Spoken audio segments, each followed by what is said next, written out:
기도하겠습니다. 하나님 아버지, 십자가를 앞두고 제자들에게 말씀하신 이 진리의 교훈, 오늘 우리도 마음으로 받아 나를 성찰하고 주 앞에 나의 삶을 드리는 귀한 우리 성도님들 모두 되게 하옵소서. 예수님의 이름으로 기도합니다. 아멘. 예수님의 삶을 돌이켜보면 그분은 그의 삶 전체가 소위 어떤 삶이었느냐, 한마디로 말하면 사명에 충실한 삶을 사셨습니다. 소위 말하면 흔들리지 않는 삶을 사셨습니다. 내일 여러분의 삶이 끝난다 라고 가정을 하면 오늘 내 삶의 모습은 어떻겠습니까? 가정으로 얘기하니까 가정으로 말하기가 어렵죠. 내일 내 인생의 마지막이다.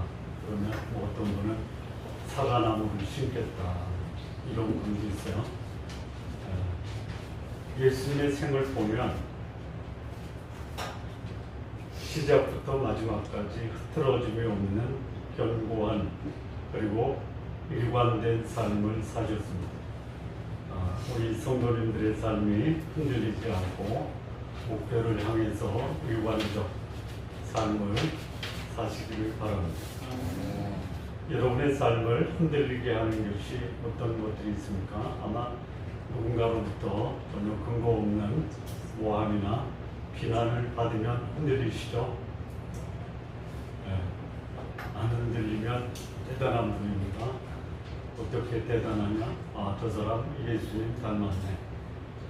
예수님의 공생의 시작은 처음부터 마지막까지 비난과 정죄 그리고 애처. 또 여러분의 삶을 흔들리게 하는 게 뭐가 있냐? 부족한 결핍이죠. 필요한 건 많은데 채워지지 않는 결핍이 우리의 삶을 흔들리게 하고 흐트러지게 하고 넘어지게 합니다. 아마 이런 것도 있을 거예요. 질병도 우리의 삶을 흔들리게 하는 중요한 바람과 같다. 그래서 이런 어떤 비난, 정죄 또는 결핍, 질병이 누군가에게 오면 그것으로 인해서 인간관계는 깨어지고 그리고 가지고 있는 소망도 포기하고 그리고 더 이상 살 이유가 없다라는 생각을 할 수가 있습니다. 예수님이 이런 삶 속에서 일관되게 사셨던 모습이 뭐냐? 그분은 내일 죽어도 오늘 섬기며 겸손한 삶을 사셨습니다. 예수님의 일관적인 삶이 하나님이 사람이 되셨을 때부터 섬기러 오셨고 자기를 낮추는 삶을 사셨습니다. 이게 요한복음 13장의 교훈입니다. 돌아가시기 전날 밤 최후의 만찬 자리에서 야야의 물을 떠서 허리에 수건을 두르시고 허리를 굽혀 제자들의 발을 씻기신 사건은 그분이 이 땅에 오셔서 살아셨던 삶을 대변합니다. 소위 겸손과 섬김의 삶.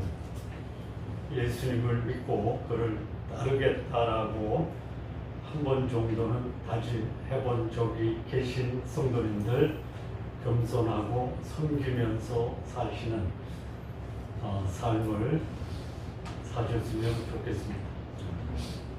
14장에서 예수님이 떠나시면서 하시는 말씀이 뭐냐면 내가 너희를 위하여 처소를 예비하러 가고 그리고 너희를 나 있는 곳에 있게 하리라.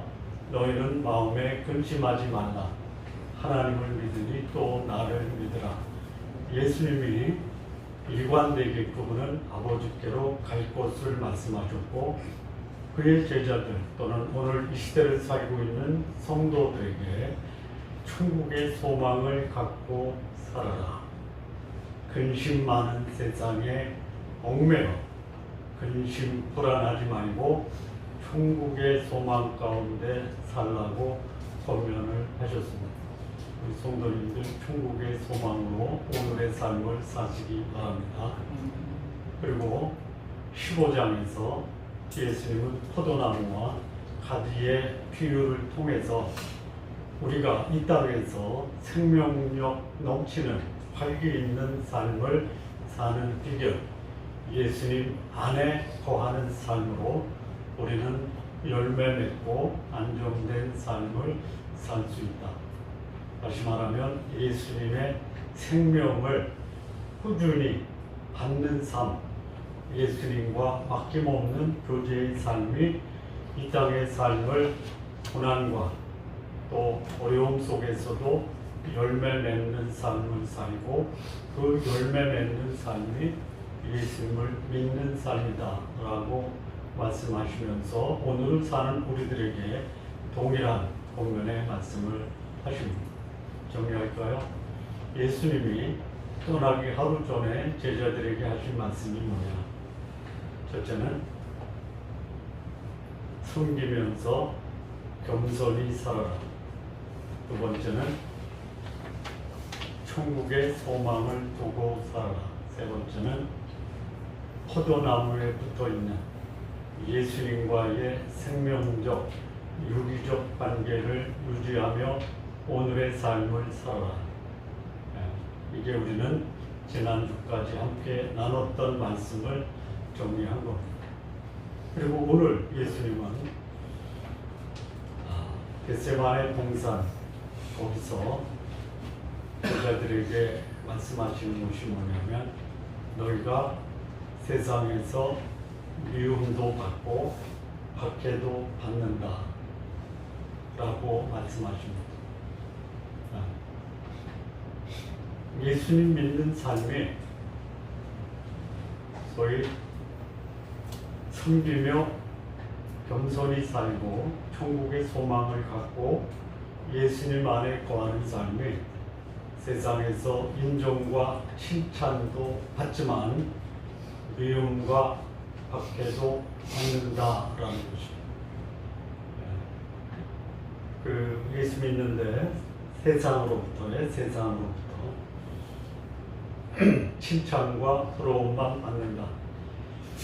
칭찬과 부러움도 받아야 되지만요. 칭찬과 부러움만 받으면 이거는 소위 세상적인 삶에서 세상 사람들이 부러워하는 삶입니다.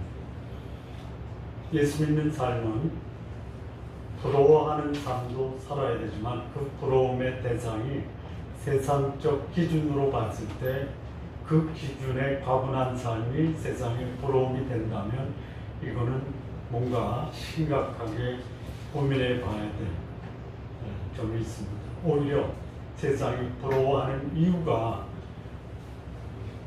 나 같은 사람은 그렇게 섬기고 겸손하고 거룩하고 천국의 소망을 두고 살지 않는데 당신은 어떻게 그렇게 사십니까? 는 것으로 칭찬과 인정을 받아야 됩니다. 또한 그렇게 살기 때문에 거룩하지 못한 사람들, 소위 더러움 속에 사는 세상 사람으로부터 비난과 미움과 박해도 받을 준비가 되어 있어야 합니다. 여기서 말하는 세상이 뭐냐? 우리 신앙인이 신앙생활을 하기 때문에 예수님을 믿기 때문에 하나님 안에 거하기 때문에 우리를 대적하는 세력이 세 가지가 있어요. 첫째는 누구냐? 하나님을 대적하는 사단이 하나님 믿는 예수 그리스도 안에 있는 성도들을 대적하고 미워하고 핍박합니다. 두 번째는 하나님을 대적하는 세상이 예수님을 믿는 성도들도 대적합니다. 세 번째는 뭐냐면요.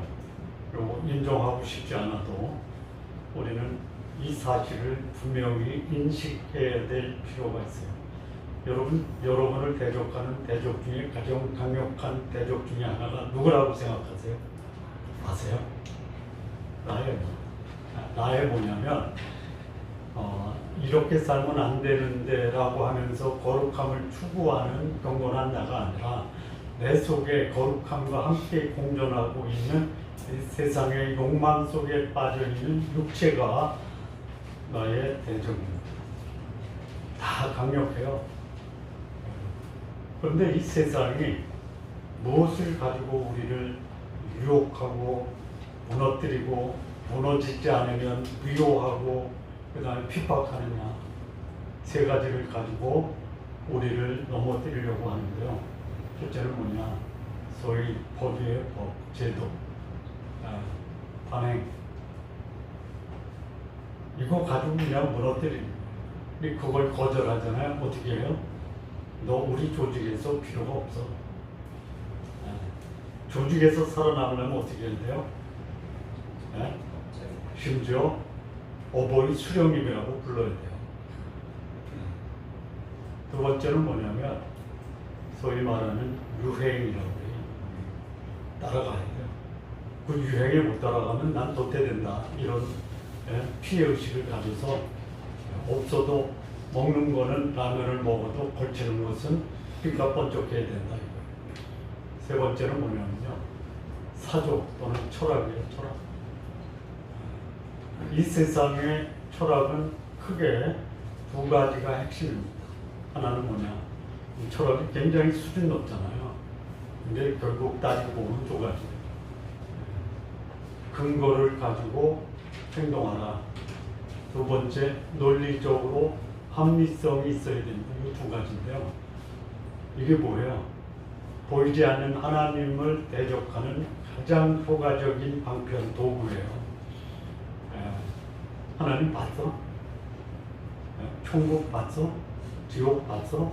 하나님도 없고 지옥도 없고 천국도 없어.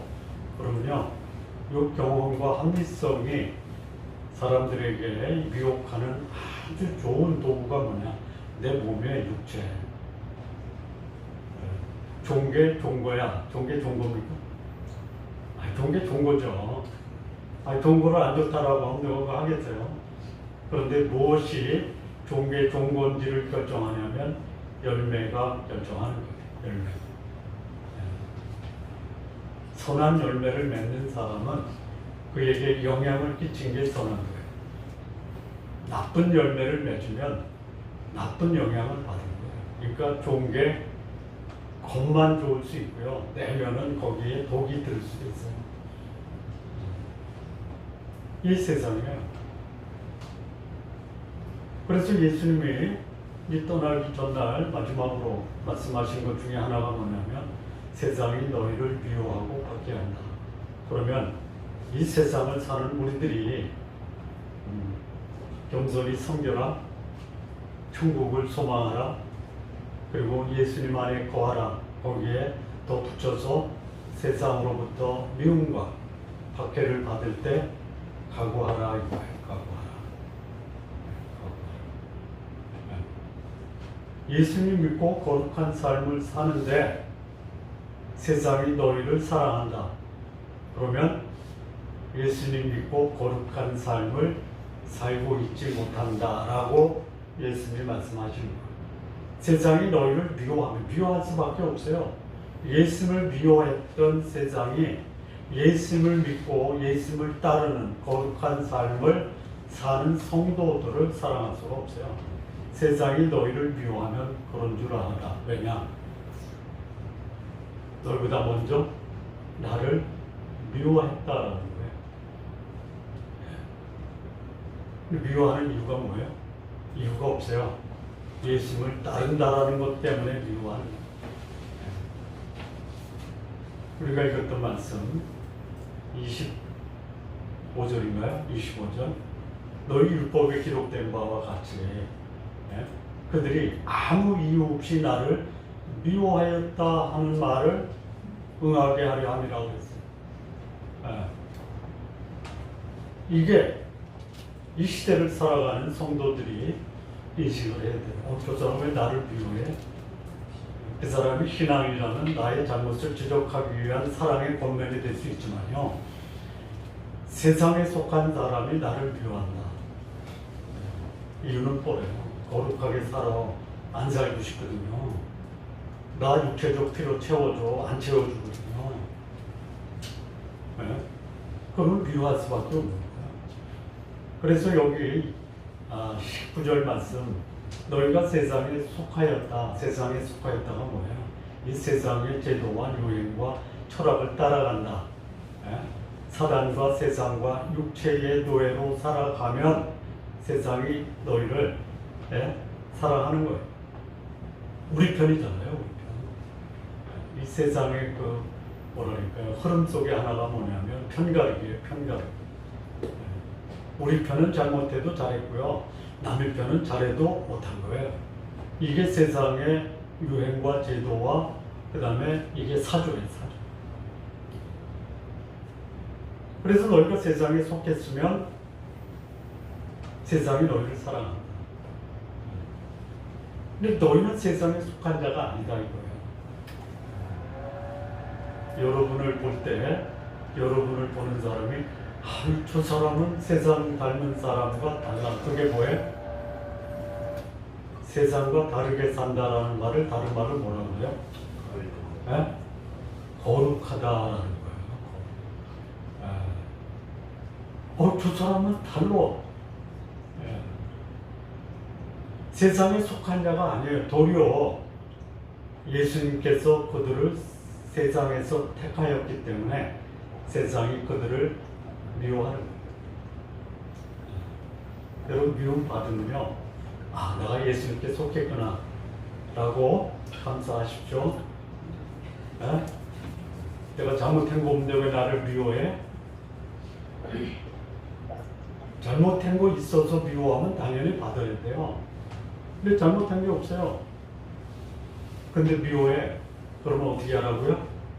기뻐하라. 기뻐하라. 죄가 있어 매를 맞으면 무슨 칭찬이 있어요? 당연히 받는 거예요. 근데 죄가 없이 애매히 핍박을 받으면 이거 기뻐하셔야 돼요. 감사하셔야 돼요. 자, 세상이 이 소위 그리스도인들을 미워하고 핍박하는 이유가 뭐냐면 소속이 바뀌었어요. 소속이. 세상에 있다가 어디로 옮겼어요? 그리스도 안으로 옮겼어요. 이거를 누가 아느냐? 여러분, 저는 뭐 그리스도 안으로 들어가려고 하지 잘 모르겠어요. 그런데 누가 알아요? 세상 사람들이 알아요. 나는 그리스도 안에 있어. 그런데 세상 사람들이 그렇게 살면서 네가 뭐 예수 믿는 사람이야 라는 말을 들으면요, 진지하게 이거 고민하고요, 내 삶을 돌아보고 성찰해서 잘못됐으면요 하나님 앞에 회개해. 자, 그래서 예수님이 뭐라고 하냐면요, 종이 주인보다 더 크지 못하다. 그래서 사람들이 나를 핍박하였기 때문에 너희도 핍박하는 거고 박해하는 거고, 만약에 그들이 내 말을 지켰다면 너희 말도 지킬 거야. 왜 세상이 하나님의 백성들, 여기 제자들인데요, 이 제자들을 박해하느냐면요, 소속이 바뀌었어요. 또 뭐 비슷한 건데요, 정체성이 달라진 거예요. 정체성. 전에는 너나 나나 똑같았어요. 그런데 예수 믿는 사람은 누구에게 속해 있냐면, 전에는 그 주인이 누구냐면 세상이고 사단이에요. 육체예요. 근데 이제는 주인이 누구예요? 예수님이에요. 예수님을 주인으로 사는 정체성을 가진 사람은요, 세상에서 미움을 받는 거예요. 예수님이 박해를 받으니 그를 따르는 제자들, 그를 따르는 그리스도인은 마땅히 예수님과 더불어 박해를 받을 준비를 해야 돼요. 박해가 뭐예요? 이게 이 언어라는 게 참 재밌어요. 이 박해하다가 그야말로 막 그냥 고통을 가하다 듣지만요, 여러분 언제 불안해요? 무서운 사람이 나를 쫓아오면 불안하죠. 에? 예. 스토커 당해보셨어요? 당하지 마세요. 스토킹 당하면요 불안. 이게 이제 밖에 하다가 그런 뜻도 있어요. 육체적 그 고통을 가하는 것도 있지만요 스토킹 하는 거예요. 뒤를 쫓다 이거예요. 왜 그래요? 네? 사단이요 예수 믿는 사람 그냥 안 둬요. 일거수일투족을요 다 감시하고 있어요. 네?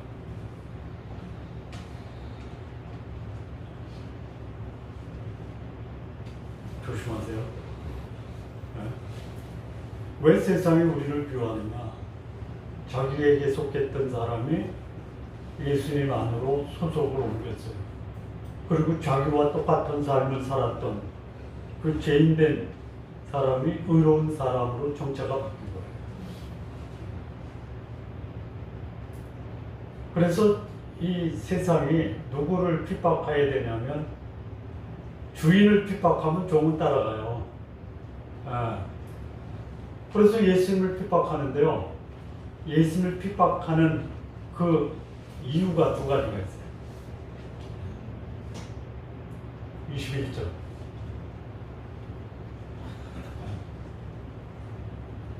23절.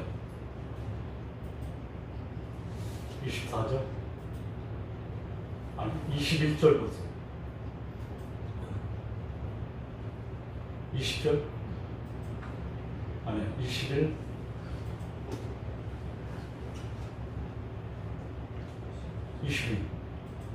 네, 이거예요. 네.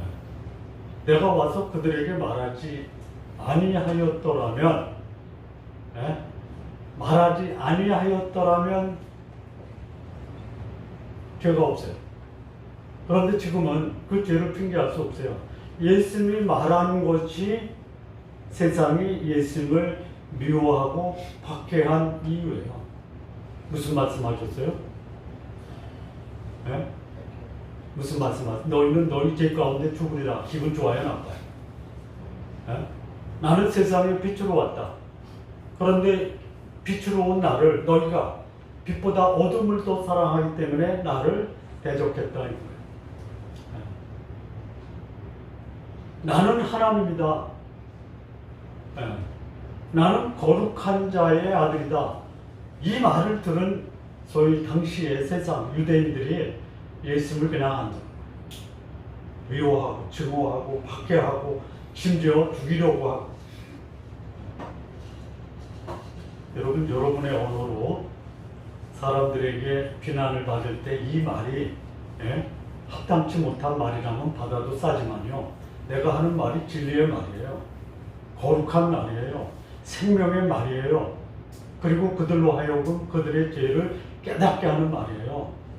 그러면 환영받을 거 기대하지 마십시오. 예수님이 생명으로 오셔서 생명의 말씀을 전하셨어요. 나를 믿는 자는 죽어도 살겠고 무릇 살아서 나를 믿는 자는 영원히 죽지 아니하리라. 그럼 어떻게 해요? 영원히 살기를 원합니다. 아니에요. 네가 뭔데? 그래도 여러분은 여러분의 삶과 말로 진리의 말씀을 증거할 수 있어야 돼요. 예수님이 그것 때문에 하실 말씀 안 하시고 그것 때문에 위축돼서 사람을 의식해서 그들에게 기분 좋은 말씀 하셨어요? 아니에요. 여러분의 말씀이 하나님의 말씀을 대변하는 말이 되시기를 바랍니다. 그 다음에 예수님을 거부하고 미워하고 박해했던 이유가 뭐냐? 예수님이 하시는 일의 일, 24절이요. 내가 아무도 못한 일을 그들 중에서 하지 아니하였더라면 그들에게 죄가 없으려니와 지금은 나와 아버지를 보았고 또 미워하였도다. 아무도 하지 못한 일이 뭐예요? 이거는 인간의 일이 아니다 이거예요. 여러분, 어느 사역자가 사람이 할 수 없는 놀라운 일을 했어요. 사람들이 모여요, 안 모여요? 에? 모이죠. 에? 혹시 오늘 오신 분 중에 가슴이 답답한 분이 계시면 가슴에 손을 얹으세요. 그리고 성령의 이름으로 답답함아 물러갈지어다 한번 하세요. 그랬더니 막 이게 답답함이 그냥 막 해소가 되고 시원해지고, 예, 여기 얹혔던 게 팍 가려갔어요. 그 다음 주에 어떻게 할까요? 주변에 가슴 답답한 사람이 많아. 예. 그들의 일일이 다 전화해서 오늘 우리 교회에 가서 답답한 마음 해결하자. 가겠어요, 안 가겠어요? 해결되세요. 그 다음에 오겠어요, 안 오겠어요? 아주 새로운 사람은 오는 거예요. 어떤 목사님한테 사람들이 봉투 가지고 가요. 근데 봉투 갖춰주는데 해결이 안 돼. 가겠어요, 안 가겠어요? 해결됐어요. 또 가겠어요, 안 가겠어요? 안 돼요. 그럼 매주 새로운 사람이 봉투 들고 가는 거예요. 예수님이 하셨어요? 뭐 하셨어요? 물이 포도주가 됐어요. 왕의 신하의 아들이 고쳐졌어요. 38년 된 병자가 고침을 받았어요. 오병이어의 기적이 일어났어요. 제자들이 그 사나운 갈릴리 바다를 걸어오시는 예수님을 보셨어요. 죽은 자가 살아났어요. 눈뜬 게 아니죠. 눈먼 맹인이 눈을 떴어요. 그럼 예수님을 믿고 따라야 되잖아요. 근데 이거 아무도 못한 일을 그들이 경험을 해요. 이게 그들에게 죄가 된 거예요. 안 듣고 안 봤으면 죄가 없는데 듣고 본 거예요. 그게 죄예요. 왜요? 그들이 들은 거를 그들이 거절해요. 그들이 본 것을 어떻게 이용해요? 내 육신적 필요를 채우는 곳에 한정을 시키는 거예요. 육신적 필요를 채우면요, 구름대까지 몰려와요. 그런데 영혼의 필요를 표적을 통해서 보여주시면 거절하는 거예요. 이게 놀라워요. 근데요, 더 놀라운 게 뭔지 아세요? 더 놀랍다고 하니까 눈이 번쩍 띄는 거예요. 나는 표적도 안 보고요, 말씀만 듣고 예수님을 나의 구원의 주님으로 믿고 모시고 따른다라는 것이 더 놀라운 거예요. 우리 놀라운 성도 여러분, 가슴에 손을 얹고 나는 참 놀라운 사람이네. 좀 하시기 바랍니다. 그래도요, 내 삶은요, 안 풀리시겠어요? 내가 놀라운 사람이라고 내가 원하는 것이 내 원대로 되느냐? 아닐 수도 있어요. 그런데 하나님은 그보다 더 큰 걸 주시고, 뭘 줘요?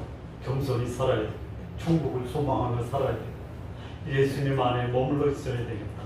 미움과 박해를 받아도 그것이 내가 예수님 믿는 삶의 하나의 한 모습이로구나, 이렇게 받아들이고 살면요, 내 육신적 세상적 필요가 안 채워줘도 살만한 거예요. 이렇게 말씀하시는데요, 이 말씀을 하시면서 예수님이 마지막 권면하는 게 있어요. 너희를 미워하는 이유가 소속이 바뀌고 정체성이 바뀌었잖아요. 근데 그 이유가 뭐냐? 예수님인데 세상이 예수님을 미워하는 게 하신 말씀과 하신 일 때문에 미워하는데요. 그럼에도 불구하고 너희는 이 땅의 삶을 이렇게 살아라라고 말씀하세요. 그게 26절과 27절 말씀이에요. 26절인 거예요. 내가 아버지께로부터 보낼 보혜사, 곧 아버지께로부터 나오시는 진리의 성령이 오실 때에 그가 나를 증언하실 것이요. 27절. 너희도 처음부터 나와 함께 있었으므로 증언하느냐. 누구를? 나를.